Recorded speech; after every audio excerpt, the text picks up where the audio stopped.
Hello and welcome dear friends. और आज के इस वीडियो में हम बात करेंगे इस पर्टिकुलर क्वेश्चन की जिसका नाम है remove duplicates from an given sorted array. ठीक है, तो ये क्वेश्चन यहाँ पे है।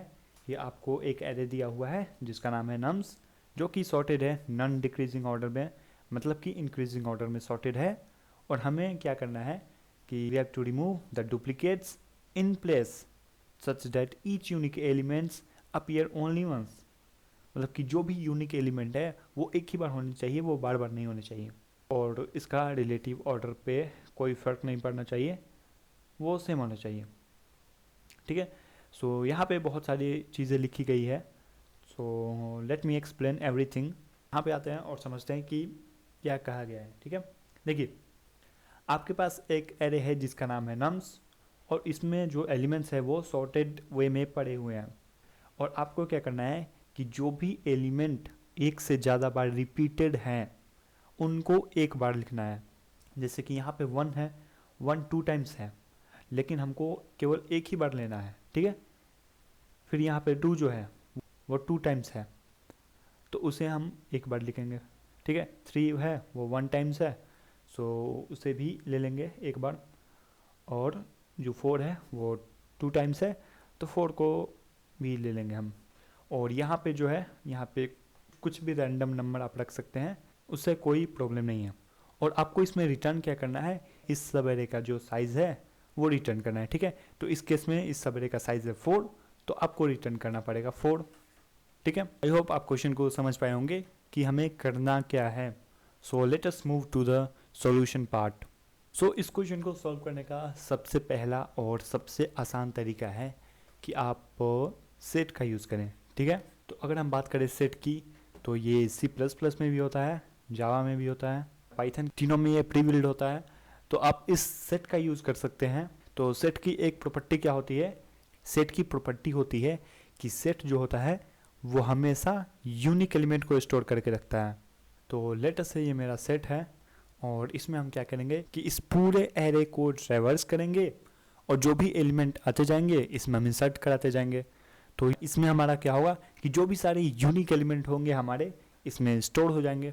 ठीक है, तो जैसे मैं इंडेक्स नंबर 0 पे आया, उसमें 1 पड़ा हुआ है, तो हम इस सेट में इंसर्ट कर देंगे। ठीक है, उसके बाद क्या है, उसके बाद 1 है, तो इसके बाद हम 1 को अगर हम सेट में इंसर्ट करना चाहेंगे तो सेट इस 1 को इंसर्ट नहीं कर पाएगा, क्योंकि 1 इसमें पहले से ही पड़ा हुआ है।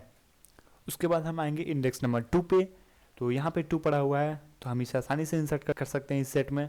फिर से 2 पड़ा हुआ है, लेकिन इस बार हम इस सेट में 2 को इंसर्ट नहीं कर पाएंगे, क्योंकि सेट डुप्लीकेट एलिमेंट को स्टोर कर ही नहीं सकता। हर एक एलिमेंट यूनिक होता है सेट में। फिर इंडेक्स नंबर 4 पे आएंगे, 3 है तो 3 को हम आसानी से इंसर्ट कर सकते हैं।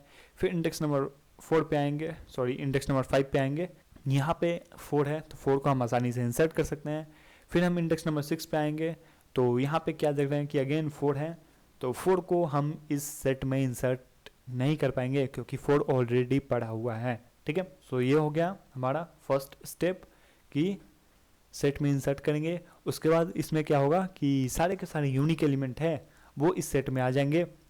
उसके बाद हम क्या करेंगे कि ये सारे के सारे एलिमेंट को हम इस नम अरे में कॉपी कर देंगे। ठीक है, तो यहाँ पे क्या है 1, ठीक है, तो ये 1 नहीं रहेगा, यहाँ पे 1 ओवर राइट हो जाएगा। फिर यहाँ पे हो जाएगा 2, फिर यहाँ पे हो जाएगा 3, यहाँ पे हो जाएगा 4। ठीक है, और यहाँ पे कुछ भी रहे हमको उससे कोई फर्क नहीं पड़ना चाहिए। उसके बाद हम क्या करेंगे कि ये जो इस सेट का जो साइज है वो हम रिटर्न कर देंगे। ठीक है, सो रिटर्न साइज ऑफ सेट।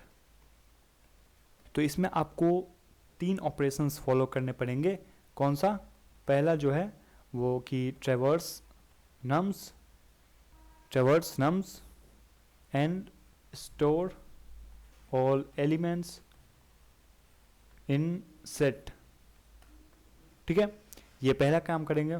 उसके बाद क्या होगा कि सेट में हर एक यूनिक एलिमेंट स्टोर हो जाएगा।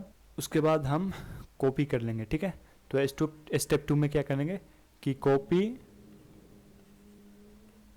All elements from set and paste to nums. ठीक है, और उसके बाद थर्ड स्टेप में क्या करेंगे कि इस साइज ऑफ सेट को हम रिटर्न कर देंगे। तो अब इसके कोड को देख लेते हैं कि इसका कोड क्या है। तो ये रहा इसका कोड। इसमें मैंने क्या बोला था, स्टेप 1 कि आपने एक सेट बनाना है, ठीक है। तो यहाँ पे मैंने एक सेट बनाया जिसका नाम है st।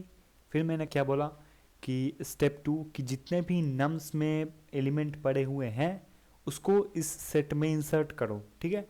तो st में मैंने क्या किया कि जितने भी नम्स के एलिमेंट पड़े हुए थे वो सारे के सारे st में इंसर्ट हो गए।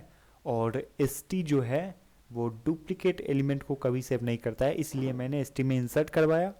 फिर उसके बाद मैंने क्या किया कि जो भी st में एलिमेंट्स थे वो सारे के सारे मैंने फिर से नम्स में शुरू से डाल दिए।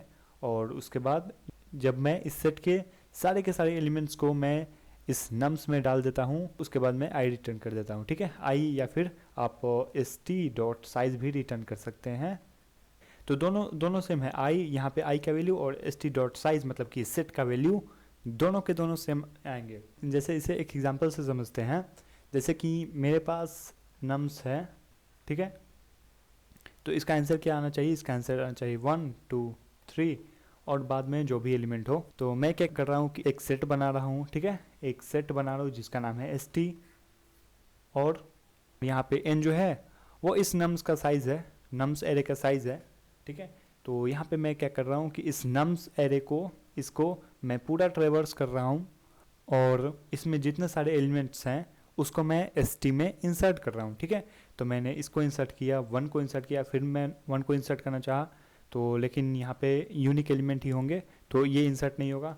फिर 2 को इंसर्ट करूँगा, ठीक है, तो 2 इंसर्ट हो जाएगा। फिर मैंने 3 को इंसर्ट किया तो 3 इंसर्ट हो जाएगा, ठीक है। मैंने फिर इन 3 को इंसर्ट करना चाहा लेकिन इंसर्ट नहीं होगा, ठीक है। मैं इसको भी इंसर्ट करना चाहूँगा लेकिन नहीं होगा इंसर्ट, ठीक है।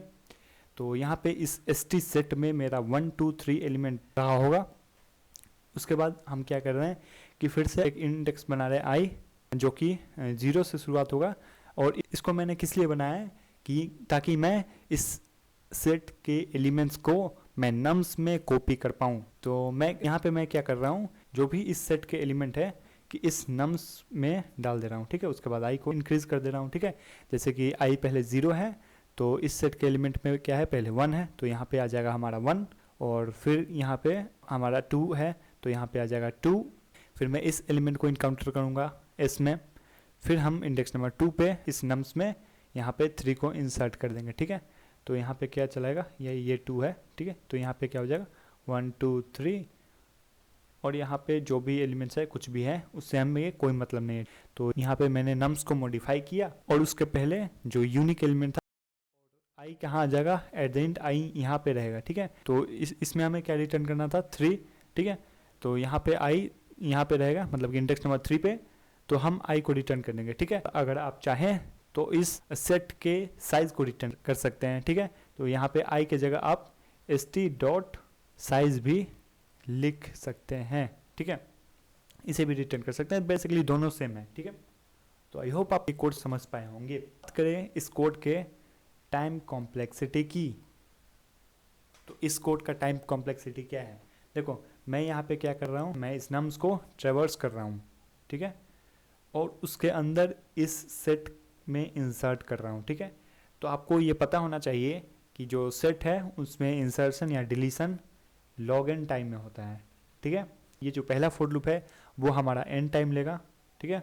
अगर n इस नम्स का साइज है तो ये हमारा n टाइम लेगा और ये जो है वो log n टाइम लेगा, ठीक है।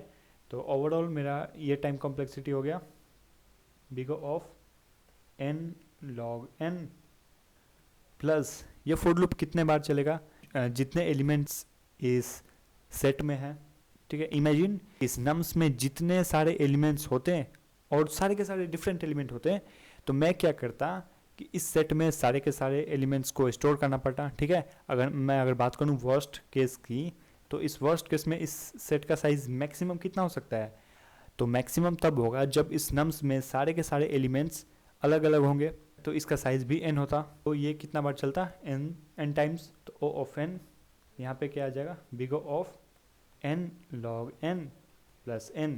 तो हम हमेशा क्या करते हैं कि डोमिनेटिंग टर्म को कंसीडर करते हैं, ठीक है। तो यहाँ पे हमारा टाइम कॉम्प्लेक्सिटी क्या आ जाएगा, big of n log n।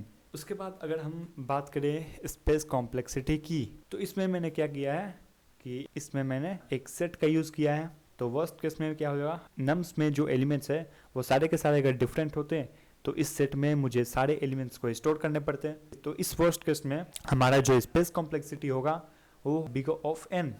तो यहाँ पे आप देख सकते हैं कि ये जो है वो स्पेस कॉम्प्लेक्सिटी है, big of n space complexity और big of n log n time complexity. तो आई होप आपको ये जो सोल्यूशन है ये समझ में आया होगा। और अगर कोई कहता है कि इस कोड को ऑप्टिमाइज्ड करो क्योंकि टाइम कॉम्प्लेक्सिटी इसका big of n log n है और space complexity big of n है, क्या हम इसे और कम टाइम या स्पेस में कर सकते हैं? Think about that. जी हाँ, बिल्कुल हम इससे कम टाइम और कम स्पेस में भी कर सकते हैं। ठीक है, तो कैसे कर सकते हैं, तो आइए इसे समझते हैं। तो अगेन पिछले क्वेश्चन के जैसे मैं इसमें भी 2 पॉइंटर का यूज़ करूँगा। तो यहाँ पे 2 पॉइंटर कैसे यूज़ होगा आइए समझते हैं। मेरा गोल ये है कि हमें यूनिक एलिमेंट को इस नम्स एरे के फ्रंट में ला देना है। इस नम्स में जितने भी सारे एलिमेंट्स हैं तो इसमें से जो यूनिक एलिमेंट है उसको इस नम्स एरे के फ्रंट में ला देना है। ठीक है, तो हम इसमें 2 पॉइंटर का यूज़ करेंगे जिसमें मेरा पहला पॉइंटर होगा इस इंडेक्स नंबर 1 पे, लेटेस्ट से इसे i बोल देते हैं, और दूसरा पॉइंटर भी होगा इंडेक्स नंबर 1 पे, इसे हम j बोल देते हैं। ठीक है, अब मैं क्या करूँगा कि चेक करूँगा कि क्या j और j-1 पे जो एलिमेंट है वो क्या दोनों सेम है या डिफरेंट है। मैं ऐसा क्यों कर रहा हूँ, मैं ऐसा क्यों चेक कर रहा हूँ, क्योंकि मुझे चाहिए यूनिक एलिमेंट। ठीक है, क्योंकि ये नम्स एरे जो है वो सॉर्टेड है, तो जितने भी डुप्लीकेट्स एलिमेंट होंगे, मतलब कि अगर 1 1 होगा, 2 2 होगा, 3 3 होगा, तो चूँकि ये सॉर्टेड है तो सारे के सारे डुप्लीकेट्स एलिमेंट साथ ही होंगे। तो इसलिए मैं यहाँ पे चेक कर रहा हूँ जे पे जो एलिमेंट है और j-1 पे जो एलिमेंट है क्या दोनों भी सेम है या फिर डिफरेंट है। यहाँ पे तो सेम है दोनों, 1 और 1 दोनों सेम है। तो हम क्या करेंगे कि वो यहाँ पे 1 है, इसका मतलब कि यहाँ पे कोई दूसरा एलिमेंट रखना पड़ेगा। ठीक है, तो i को हम यहीं पे रखेंगे कि अगर हमें कोई एलिमेंट डिफरेंट मिला तो हम यहाँ पे इंसर्ट कर दें। ठीक है, तो यहाँ पे सेम है तो अभी हम कुछ नहीं करेंगे, हम डिफरेंट यूनिक एलिमेंट को खोजेंगे। ठीक है, तो उसके लिए हम j को इंक्रीज करेंगे, j यहाँ पे आ जाएगा, तो j आया यहाँ पे। फिर हम jth एलिमेंट और j-1th एलिमेंट को चेक करेंगे कि क्या वे दोनों सेम है। लेकिन यहाँ पे क्या है कि jth एलिमेंट 2 है और j-1th एलिमेंट 1 है, तो यहाँ पे डिफरेंट एलिमेंट है, इसका मतलब कि हमें कोई यूनिक एलिमेंट मिल गया है। तो हम क्या करेंगे कि इस jth एलिमेंट को ith एलिमेंट पे डाल देंगे। ठीक है, तो यहाँ से 1 को कर देंगे डिलीट और यहाँ पे आ जाएगा 2। बेसिकली ये डिलीट नहीं, यहाँ पे ओवरराइट हो जाएगा, तो यहाँ पे 2 आ जाएगा। फिर हम क्या करेंगे कि 2 को यहाँ पे भेज के i को इंक्रीज करेंगे, क्योंकि मैं ये जान चुका हूँ कि ये दोनों एलिमेंट डिफरेंट हो चुके हैं। ठीक है, तो अब मैं i को यहाँ पे इंक्रीज करूँगा और j को भी इंक्रीज करूँगा, तो j आ जाएगा हमारा यहाँ। और फिर jth एलिमेंट और j-1th एलिमेंट को चेक करूँगा कि क्या वे दोनों सेम है। तो हाँ, ये दोनों सेम है। तो अगर सेम है तो हमें चाहिए डिफरेंट एलिमेंट, तो हम j को फिर से इंक्रीज करेंगे। फिर jth एलिमेंट और j-1th एलिमेंट को देखेंगे, ये दोनों डिफरेंट है। अगर डिफरेंट है तो jth एलिमेंट को ith इंडेक्स पे डाल देंगे, 2 को हटाएंगे और यहाँ पे आ जाएगा 3। फिर हम क्या करेंगे कि i को इंक्रीज करेंगे, फिर j को इंक्रीज करेंगे, फिर यहाँ पे चेक करेंगे कि क्या ये दोनों एलिमेंट सेम है, नहीं डिफरेंट है। तो अगर एलिमेंट डिफरेंट है मतलब कि यूनिक एलिमेंट है, तो हम क्या करेंगे कि jth एलिमेंट को ith इंडेक्स पे डाल देंगे, तो यहाँ से 2 हट जाएगा और यहाँ पे आ जाएगा 4।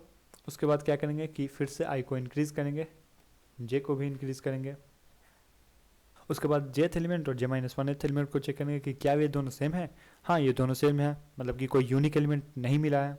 अब यूनिक एलिमेंट नहीं मिला है तो फिर से मैं j को इंक्रीज करूँगा, लेकिन इस बार मैं जैसे ही j को इंक्रीज करूँगा ये तो किसी अनवैलिड पोजीशन पे आ गया यहाँ पे, तो कोई एरे ही नहीं है यहाँ पे, तो एरे बचा ही नहीं, एरे हमारा हो गया इंड। जब हमारा एरे इंड हो जाएगा तब तक हमारा जो डुप्लीकेट्स एलिमेंट थे वो सारे के सारे हट गए होंगे। तो यहाँ पे मेरा क्या आंसर आ जाएगा 1 2 3 4 और यहाँ पे कुछ भी रहे हमको उससे कोई मतलब नहीं है, ठीक है। और यहाँ पे हम रिटर्न क्या करेंगे, इसका साइज़, तो इसका साइज़ रिटर्न करेंगे। तो इसका साइज़ कितना है 4, ठीक है। तो वो तो अभी 4th इंडेक्स पे आई है, तो हमें क्या करना पड़ेगा, आई को रिटर्न करना पड़ेगा, क्योंकि आई जो है वो हमेशा एक इंडेक्स ज़्यादा रहेगा, ठीक है। इसे एक और एग्जांपल से समझते हैं। तो मैंने क्या बोला था कि एक वेरिएबल आई रखेंगे इंडेक्स नंबर 1 पे, और जे भी को स्टार्टिंग में हम इंडेक्स नंबर 1 पे रखेंगे, ठीक है। फिर मैंने क्या बोला था कि जेथ एलिमेंट और जे -1th एलिमेंट को कंपेयर करेंगे, क्या वो दोनों सेम है, तो नहीं, यहाँ पे सेम नहीं है। तो इसका मतलब कि जेथ एलिमेंट जो है वो यूनिक है, तो यहाँ पे जेथ एलिमेंट जो है उसको आईथ पे रख देंगे, तो यहाँ पे फर्स्ट इंडेक्स पे यहीं पे रख देंगे, ठीक है। तो यहाँ पे कोई फ़र्क नहीं पड़ेगा। फिर हम क्या करेंगे, आई को इंक्रीमेंट करेंगे, फिर हम जे को भी इंक्रीमेंट करेंगे, फिर जे और जे -1th एलिमेंट को चेक करेंगे, क्या भी ये दोनों सेम है, तो हाँ ये दोनों सेम है, तो हमें चाहिए यूनिक एलिमेंट। तो हम यूनिक एलिमेंट की खोज में निकलेंगे, मतलब कि हम जे को इंक्रीज़ करेंगे, ठीक है। फिर जेथ एलिमेंट और जे -1th एलिमेंट को देखेंगे कि क्या ये दोनों सेम है, तो नहीं, यहाँ पे दोनों डिफरेंट एलिमेंट है। तो हम इंडेक्स नंबर 2 पे जेथ एलिमेंट को डाल देंगे, मतलब कि ith इंडेक्स पे हम जेथ एलिमेंट को डाल देंगे, ठीक है। तो यहाँ से 1 हट जाएगा, यहाँ पे आ जाएगा 2।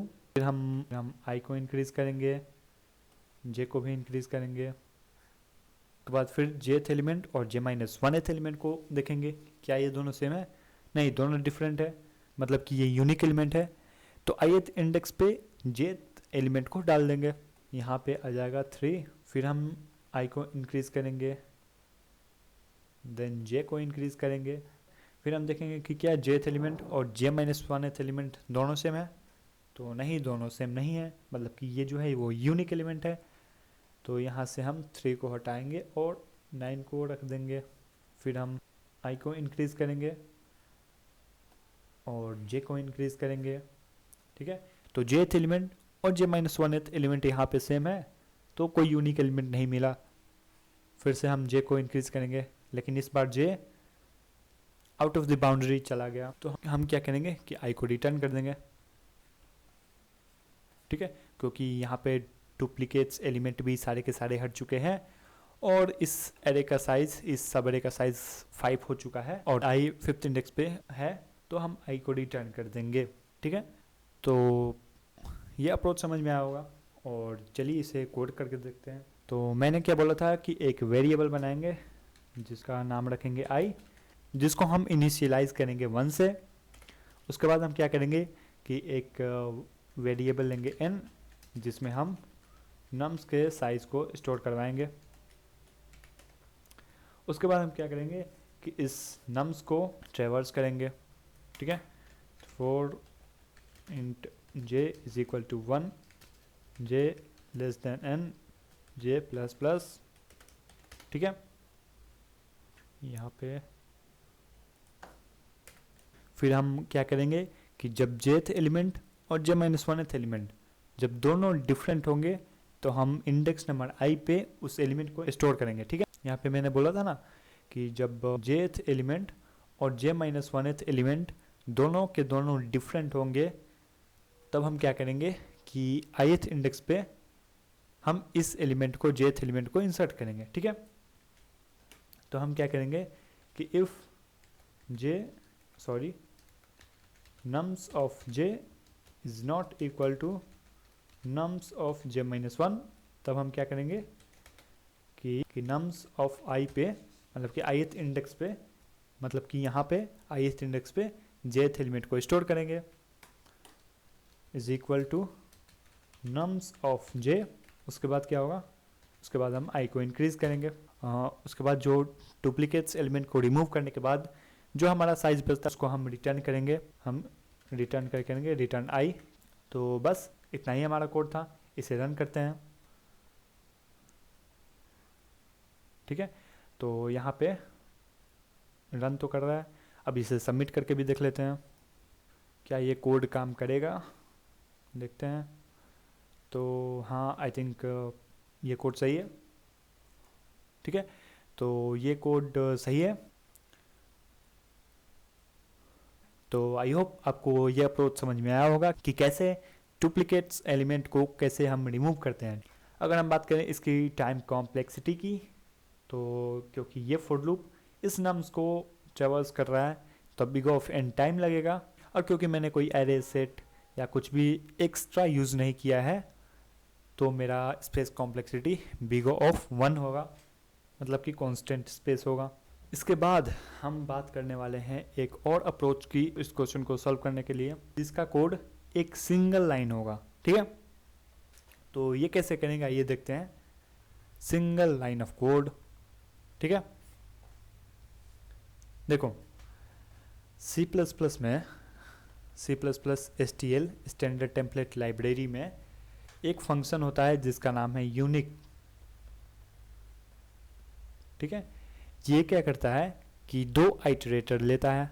ठीक है, किसी वेक्टर या किसी कंटेनर का 2 आइटरेटर लेता है। ठीक है, इसका आर्गुमेंट होता है पहला आर्गुमेंट और यहाँ पे दूसरा आर्गुमेंट होता है, और इसका काम क्या है, इसका काम ये है कि जो भी कंसेक्यूटिव एलिमेंट है उनको डिलीट करके यूनिक एलिमेंट कर देता है। ठीक है, जैसे कि ये मेरा एरे है और अगर मैं लिखता हूँ कि unique nums dot begin to nums of end, तो ये क्या करेगा, बिगिनिंग से एंडिंग तक जो भी कंसेक्यूटिव डुप्लीकेट एलिमेंट्स है उनको रिमूव करके सिंगल कर देगा। ठीक है, ये हमारा नम्स क्या हो जाएगा, यहाँ पे 1 जो है वो 2 टाइम्स है तो यहाँ पे हो जाएगा 1, फिर यहाँ पे क्या है 2 2 टाइम्स है तो फिर यहाँ पे हो जाएगा 2, यहाँ पे 3 1 टाइम्स है तो यहाँ पे हो जाएगा 3, यहाँ पे 4 2 टाइम्स है तो यहाँ पे हो जाएगा 4। ठीक है, और यहाँ पे कुछ कुछ रहेगा। तो आप डायरेक्ट यूनिक फंक्शन का यूज़ करके इस काम को कर सकते हैं, लेकिन आपने इस एरे को तो मॉडिफाई कर दिया, लेकिन यूनिक फंक्शन में क्या है कि ये इस एरे का जो साइज़ है ना, जैसे कि अभी इस एरे का साइज़ है 7, तो ये इस एरे के साइज़ को रिड्यूस नहीं करता है। तो हम रिटर्न क्या करेंगे, हमको रिटर्न करना पड़ेगा इस इतना साइज़ रिटर्न करना पड़ेगा, मतलब कि 4 साइज़ रिटर्न करना पड़ेगा। तो इसके लिए हम क्या करेंगे, इसके लिए एक फंक्शन होता है डिस्टेंस, ये भी 2 आर्ग्यूमेंट लेता है, ये भी फर्स्ट आइटरेटर और ये दूसरा आइटरेटर ये लेगा, और जो भी डिस्टेंस होगा वो ये रिटर्न करेगा। ठीक है, तो हमें क्या देना पड़ेगा, हमें यहाँ का आइटरेटर देना पड़ेगा और यहाँ का आइटरेटर देना पड़ेगा। ठीक है, तो यहाँ का आइटरेटर क्या होगा, नम्स डॉट बिगिन, और यहाँ का आइटरेटर क्या होगा, इंडेक्स नंबर 3 का आइटरेटर क्या होगा, तो इसका आइटरेटर ये यूनिक फंक्शन रिटर्न करता है। ठीक है, ये यूनिक फंक्शन जो है वो भले ही इस नम्स के साइज को रिड्यूस नहीं कर सकता है, लेकिन इसकी खासियत ये है कि ये जहाँ तक डुप्लीकेट्स को रिमूव करने के बाद जो लास्ट एलिमेंट है उसका आइटरेटर रिटर्न करता है। ठीक है, मतलब कि ये इंडेक्स नंबर 3 का आइटरेटर रिटर्न करेगा। ठीक है, तो यहाँ पे क्या हो जाएगा, हम क्या लिखेंगे डिस्टेंस को, डिस्टेंस नम्स डॉट बिगिन से कहाँ तक, unique of nums dot begin से नम्स डॉट इंड। ठीक है, आई होप ये समझ में आया होगा कि यूनिक कैसे काम करता है, डिस्टेंस कैसे काम करता है। तो चलिए इससे भी देख लेते हैं रन करा के कि क्या ये रन करता है। ठीक है, तो इसको हम रीसेट करेंगे और यहाँ पे हम क्या करेंगे कि हमको क्या रिटर्न करना है, डिस्टेंस। ठीक है, कहाँ से लेके, नम्स डॉट बिगिन से यूनिक कहाँ से कहाँ तक, नम्स डॉट बिगिन, इसको थोड़ा सा छोटा करते हैं। ठीक है, नम्स डॉट बिगिन से कहाँ तक, नम्स डॉट इंड।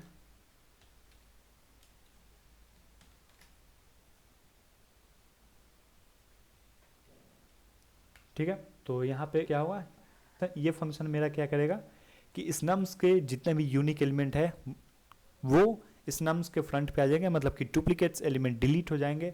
और चूंकि हमको रिटर्न करना है कि डिलीट करने के बाद जो भी यूनिक एलिमेंट का ग्रुप है उसका साइज रिटर्न करें। ठीक है, तो हम क्या करेंगे कि डिस्टेंस रिटर्न करेंगे कहाँ से कहाँ तक, नम्स डॉट बिगिन से, और ये क्या करेगा कि जो भी यूनिक एलिमेंट है उसका जो लास्ट इंडेक्स है वो रिटर्न करेगा, ठीक है।